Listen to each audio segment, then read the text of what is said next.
పెళ్ళై సంవత్సరాలు గడిచిన పిల్లలు పుట్టకపోవడం ఎందుకని? పెళ్ళే సంవత్సరాలు గడిచినా పిల్లలు పుట్టలేదంటే ఆడవాళ్ళలో అన్నమిడిది లేకపోవచ్చు, లేదా వాడు ట్యూబల్ బ్లాక్ ఉండొచ్చు, లేదా అసలు గర్భాశయం చిన్నదిగా ఉండొచ్చు, ఎండోమెట్రియం సరిగ్గా లేకపోవచ్చు, లేడీస్లో ఏవో ఫాల్ట్లు ఉండొచ్చు, లేదా మగవాడు వీరికణాలు లేకపోవచ్చు.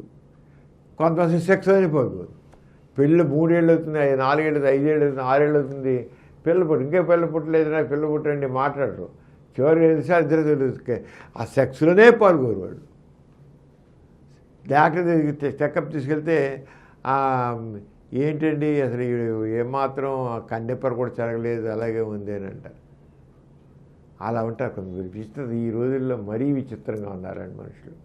అదే సెక్స్లో పాల్గొన్నప్పటికీ రాలేదంటే మాత్రం వాళ్ళు అన్నవిడుదల లేకపోవడం, ట్యూబల్ బ్లాక్, ఎండోమెట్రియం సరిగ్గా లేకపోవడం, లేదా గర్భాశయం చిన్నదిగా ఉండడం, లేకపోతే సర్విక్స్ ద్వారం దారి ఉంటుంది బాగా సన్నగా ఉండడం, ఇలాంటివన్నీ ఏంటంటే అలా వీర్యంలో కూడా తేడా ఉండొచ్చు. అది డాక్టర్ పరిశీలిస్తే స్పష్టంగా తెలిసిపోతే కారణం ఏంటి.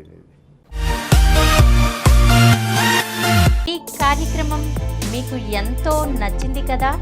ఇటువంటి మరిన్ని వీడియోల కోసం అనతి కాలంలోనే 20 కోట్లకు పైగా వ్యూస్ సాధించిన సమరం ఛానల్ సమర్పించు సమరం మీకోసం ఛానల్కు సబ్స్క్రైబ్ చేయండి, లైక్ చేయండి, మీ ఫ్రెండ్స్కి షేర్ చేయండి.